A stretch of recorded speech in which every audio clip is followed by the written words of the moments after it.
और इधर छत्तीसगढ़ में नक्सल उन्मूलन नीति को बड़ी सफलता मिली है। आपको बता दें, बस्तर में 200 नक्सलियों का आज आत्मसमर्पण। CM Sai deputy CM Vijay Sharma के समक्ष सरेंडर करेंगे सभी नक्सली।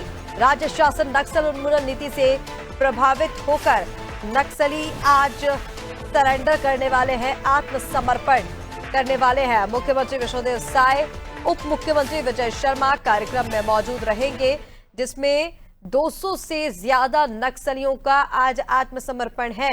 नक्सली हाथ में हथियार लेकर सीएम साय के सामने आएंगे और सरेंडर करेंगे अपने हथियार, शासन प्रशासन को सौंपेंगे और नक्सल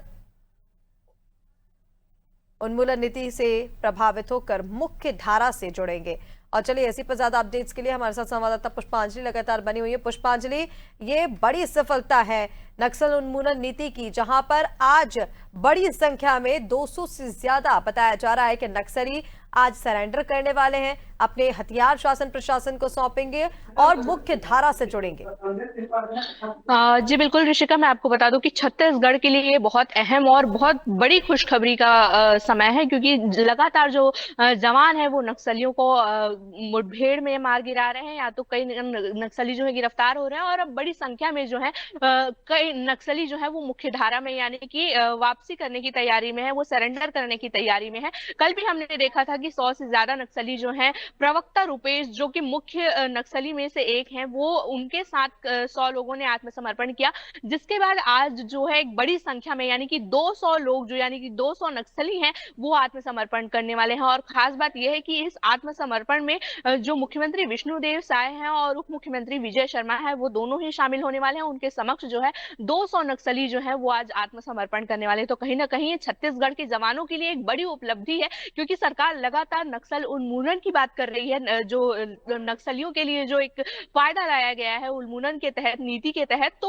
वो जो प्रभावित कर रहा है लोगों को यानी कि नक्सलियों को प्रभावित कर रहा है, तो वो लगातार सरेंडर कर रहे हैं। इससे पहले भी हमने देखा, 2 दिन पहले हमने देखा कि करीब 100 भी नक्सली जो है वो आत्मसमर्पण किया, और उसके बाद लगातार नक्सलियों के जो आत्मसमर्पण का सिलसिला है वो लगातार जारी है। और वहीं आज 200 से ज्यादा नक्सली आत्मसमर्पण करने वाले हैं, तो कहीं ना कहीं एक आंकड़ा जो है वो काफी बड़ा है, और लगातार सरकार की नीति से प्रभावित होकर नक्सली मुख्यधारा में आने का फैसला भी कर रहे हैं। इससे पहले महाराष्ट्र के गढ़चिरौली में भी हमने देखा था कि वहां पर भी बड़ी संख्या में नक्सलियों ने आत्मसमर्पण किया, जिसके बाद कल जगदलपुर कांकेर में भी बड़ी संख्या में नक्सलियों ने आत्मसमर्पण किया, और आज जो है जगदलपुर में 200 से ज्यादा नक्सली हैं वो आत्मसमर्पण करने वाले। सभी जंगल से बाहर आ चुके हैं, सभी को सुरक्षित रखा गया है, यानी कि उनको एक जगह दे दी गई है। और उसके बाद आज जब मुख्यमंत्री विष्णुदेव साय और डिप्टी सीएम विजय शर्मा वहां पर पहुंचेंगे, जिनके पास गृह विभाग भी है, वो वहां पर पहुंचेंगे, तो उनके समक्ष जो है आत्मसमर्पण किया जाएगा।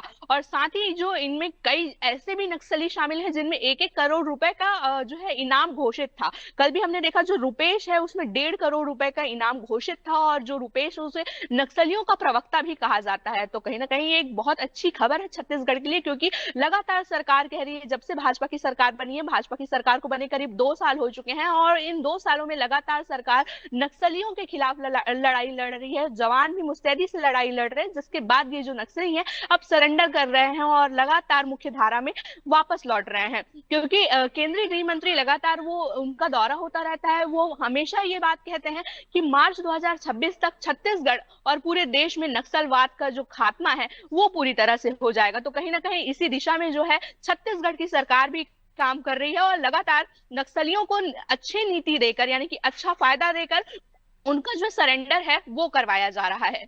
जी ऋषिका।